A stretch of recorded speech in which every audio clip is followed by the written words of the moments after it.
Good day, Miss Cecilia. I'm Rajalakshmi Balakrishnan and I am a student from UNITA, currently enrolled in Learning Disability course. Before we begin the interview, I would like to clarify that this video recording is strictly for academic assignment purpose only. Thank you for your time. Without any further delay, let's proceed with the interview. To begin with, could you please introduce yourself and how was the learning disability first detected in your child? Hi, good day. I'm Cecilia. I have a son. He's 8 years old with learning disabilities. His learning disabilities was first detected when he was 2 years old. We noticed he had some symptoms and red flags. For example, he didn't have any eye contact when we tried to teach him, when we tried to show him colors and alphabets when he was 2 years old. He refused eye contact. And he had no first word speech. There was zero speech in him. He didn't have any sitting tolerance. He refused to sit. He likes to run around without focus and attention. He did not also respond to his name. When you call his name, he does not respond to his name. And due to he did not have any speech, he used to scream and shout. So all the time you can hear him screaming.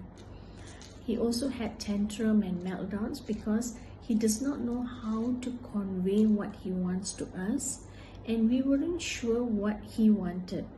So due to the gap of communication, he used to have very bad tantrums and meltdowns.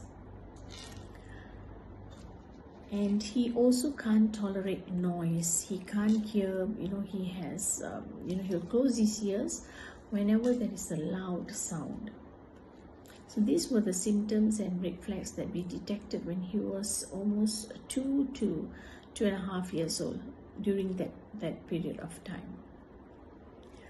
So what we did was we took some strategies, we did some interventions. So some of it was implemented since he was 2 years old till to date, and it's still ongoing.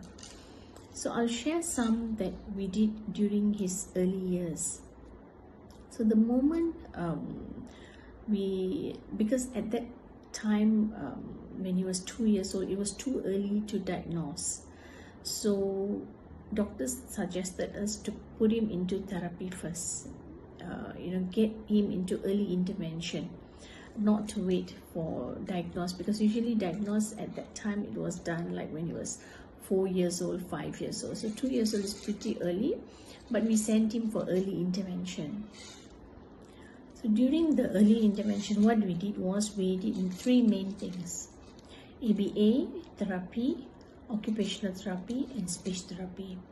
For ABA, for almost 2 years, he was in this ABA therapy. And we also brought him for Ayurveda treatment in Kerala, India. We stayed there for a month.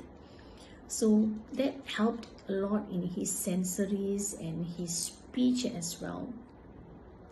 And we also joined him for EIP program when he was 4 years old till 6 years old. On top of it, when he goes for occupational therapy and speech therapy, he was going for this occupational therapy and speech therapy for 2 years. I understand that must have been very challenging journey for you, especially since Aldrich was still very young and could not be officially diagnosed at that time.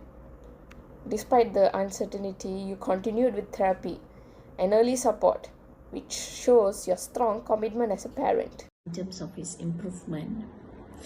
And when he was 2 years old till 4 years old, we put him on a diet, no gluten and no dairy diet. So when he was 5 years old onwards only, we started introducing gluten and dairy. So these are the strategies that we were doing for his entire year from 2 years old till to date. So the third question, how did it improve in terms of these interventions that we did? I would say there's a lot of improvement. Firstly, his eye contact improved. So when his eye contact improved, he started looking at alphabets, he started reading it, He started focusing, he started listening to instructions. He looked, whenever we call his name, he will turn, and his attention and focus has also improved. His sitting tolerance, we started with 2 minutes, and now he can sit and do his worksheets for almost 30 minutes. So that is a lot of improvement in his journey from 2 years old to now 8 years old. His tantrum and meltdown has also reduced, because now he knows how to ask what he wants, and we know what he wants. Through this communication, the gap that we had before, the communication is so much better now. So in terms of his tantrum and meltdown has reduced tremendously. His food intake is good. He takes gluten and dairy now, and in terms of his food, there's no issues. It's been going on well. He doesn't have any allergies, and the consistent effort that we have putting in terms of to improve his tolerance in sound, it's still ongoing, it's still in progress, because he still can't hear, if it's too loud, he still closes his ears. We have already went for auditory checks and everything is good. So we are still working on this with the therapist to see, and everything is good. So we are still working on this with the therapist to see how we can help to improve his tolerance in the sound. So like at home, we have trained him with vacuum and blender, and he's okay with it. It's just when he goes out, the music, the sound system, so there's still a fear in him, which we are hopeful that all the interventions that we are doing now, in future it will improve better for him.